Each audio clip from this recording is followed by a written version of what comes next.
নবী বলছে সুবহানাল্লাহ 100 বার পড়লে, কথাটা বোঝেন, 100 বার কেউ সুবহানাল্লাহ পড়লে 100 নবী বংশের গোলাম আজাদ করার সওয়াব। আলহামদুলিল্লাহ 100 বার পড়লে আল্লাহর নবী বলেন 100 ঘোড়া আল্লাহর রাস্তায় যুদ্ধের জন্য দান করার সওয়াব। 100 বার আল্লাহু আকবার পড়লে আল্লাহর নবী বলেন 100 উট হজ্জের মধ্যে আল্লাহর রাস্তায় কুরবানি করার সওয়াব। কয়টার সওয়াব কইলাম? সুবহানাল্লাহ, আলহামদুলিল্লাহ, আল্লাহু আকবার। এরপরে নবী বলেন 100 বার যে পড়বে লা ইলাহা ইল্লাল্লাহ, বলেন, আবার বলেন,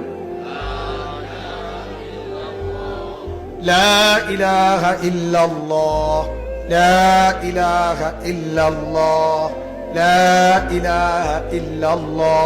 তাসবিহ পড়তে যেন তাড়াহুড়া না হয়, ঠিক আছে না? ইনশাআল্লাহ সুন্নত, সুন্নত হলো ধীরে ধীরে পড়া, এক এক নিঃশ্বাসে এক একবার পড়া।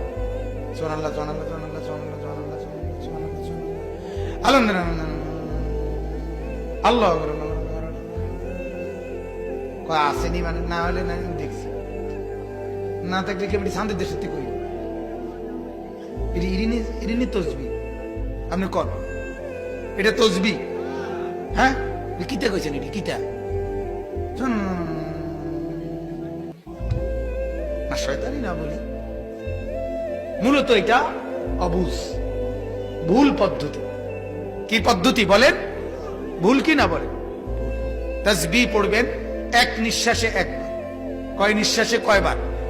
সুবহানাল্লাহ, সুবহানাল্লাহ, সুবহানাল্লাহ, সুবহানাল্লাহ, আলহামদুলিল্লাহ, আলহামদুলিল্লাহ, আলহামদুলিল্লাহ, আল্লাহু আকবার, আল্লাহু আকবার, আল্লাহু আকবার, আল্লাহু আকবার। এভাবে আসরের পরে, ফজরের পরে, নামাজের পরে যে 100 দানার তসবিহ পড়েন 33, 33, 34 বার, এটা এভাবে পড়ে।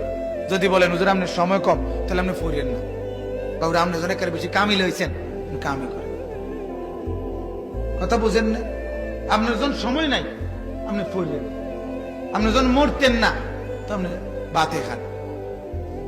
এজন্য ধীরে ধীরে পড়া। তো বলতেছিলাম 100 বার কেউ যদি কি পড়ে, লা ইলাহা ইল্লাল্লাহ, লা ইলাহা ইল্লাল্লাহ, আল্লাহর নবী বলেন আমার উম্মত 100 বার সুবহানাল্লাহর নেকি তো হিসাব করে বললাম, 100 বার আলহামদুলিল্লাহর নেকি তো বললাম, 100 বার আল্লাহু আকবারের নেকি তো বললাম।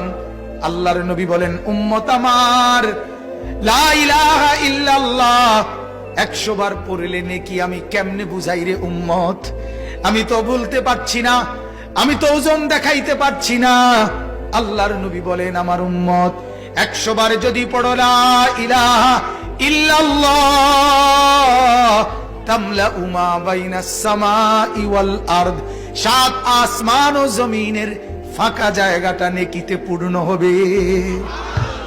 এবার তুমি মাপ দাও, কথা বলেন, তুমি মাপ দাও। পৃথিবীর এই প্রান্ত থেকে ওই প্রান্ত তুমি দৈর্ঘ্য মাপো, তুমি প্রস্থ মাপো, এরপরে উচ্চতা মাপো, এরপরে ইট রাইখা চাও কদ্দুর হয়। কথা কয় না? ঠিক না? আল্লাহর নবী বলেন কেমনে বলতাম উম্মত, এটার সংখ্যা দিয়া বুঝাইলাম না। ওইটাতে 100 ঘোড়া বলছি, ওইটাতে 100 উট বলছি, ওইটা তো 100 গোলাম বলছি, এটার সংখ্যা দিয়া বুঝাইতে পারলাম না। এটা এই পরিমাণ নেকি যে আসমান ও জমিনের সব জায়গা নেকিতে পূর্ণ হবে। বলেন আলহামদুলিল্লাহ।